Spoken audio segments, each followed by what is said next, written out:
धार्मिक संस्थाएं या संगठन भी बोलने लग जाएं तो धर्म के क्षेत्र में थोपी गई सहमति टूट जाएगी। सहमति दरक तो गई है और धर्म के भीतर उसी दरार से विपक्ष निकलता हुआ नजर आ रहा है। ज्योतिर्मठ के शंकराचार्य अभिमुक्तेश्वरानंद सरस्वती मंदिर ट्रस्ट को भंग करने की मांग कर रहे हैं, लगातार बयान दे रहे हैं, बार बार कह रहे हैं कि ट्रस्ट में आरएसएस के लोग क्यों बैठे हैं, उनका क्या काम, उन्हें हटा देना चाहिए। राम जन्मभूमि मामले में पक्षकार रह चुके निर्मोही अखाड़ा के प्रमुख महंत दिनेंद्र दास तो कह रहे हैं कि रामलला के घर में चोरी हुई तो इसका मतलब है कि रावण वहां तक पहुंच चुका है। उनका कहना है कि मंदिर ट्रस्ट के वरिष्ठ पदाधिकारियों ने उन्हें कोई जिम्मेदारी नहीं दी क्योंकि शायद वे उनकी विचारधारा के नहीं हैं। समझिए इसे। महंत दिनेंद्र दास कहते हैं कि मंदिर ट्रस्ट में उन्हें शामिल करना इन लोगों की मजबूरी रही होगी क्योंकि फैसले में साफ कहा गया था कि निर्मोही अखाड़ा को प्रभावी प्रतिनिधित्व दिया जाए। राम मंदिर मामले में पक्षकार और हनुमानगढ़ी के महंत धर्मदास भी ट्रस्ट का विरोध कर रहे हैं, महंतई व्यवस्था से चलाने की मांग कर रहे हैं। महंत धर्मदास ट्रस्ट पर 2021 से ही चोरी और लूट के आरोप लगा रहे हैं।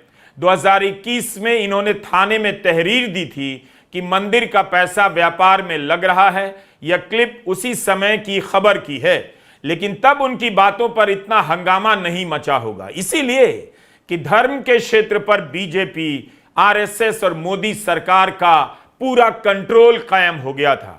कहीं से कोई असहमति की आवाज सुनाई नहीं देती थी और आवाज निकलती थी उसे समर्थन नहीं मिलता था। 2014 के बाद ऐसी आवाजें सुनाई देनी बंद हो गई थी। 2019 में भी कोई बोलने की हिम्मत नहीं कर सकता था। 2024 में मंदिर के उद्घाटन ने सबको चुप करा दिया। धार्मिक संस्थाओं की हैसियत एक पार्टी से स्वतंत्र मानी जाती है, मगर मोदी दौर में सब बीजेपी के कार्यकर्ता नजर आने लगे, बीजेपी की लाइन को दोहराने लगे।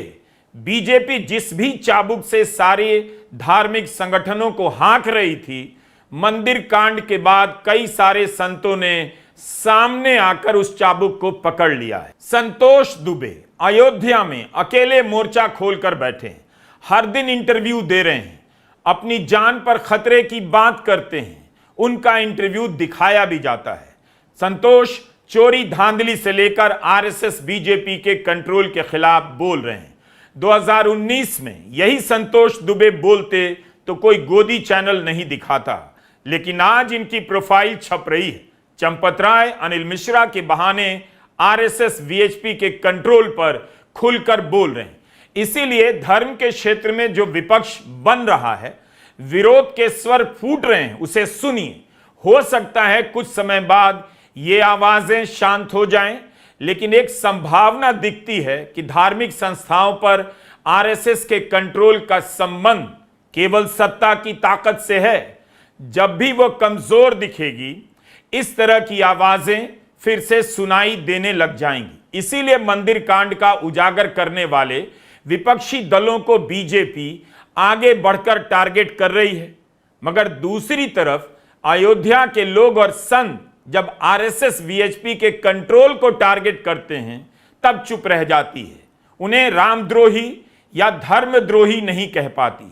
क्या बीजेपी महंत धर्मदास को धर्मद्रोही, रामद्रोही कह सकती है?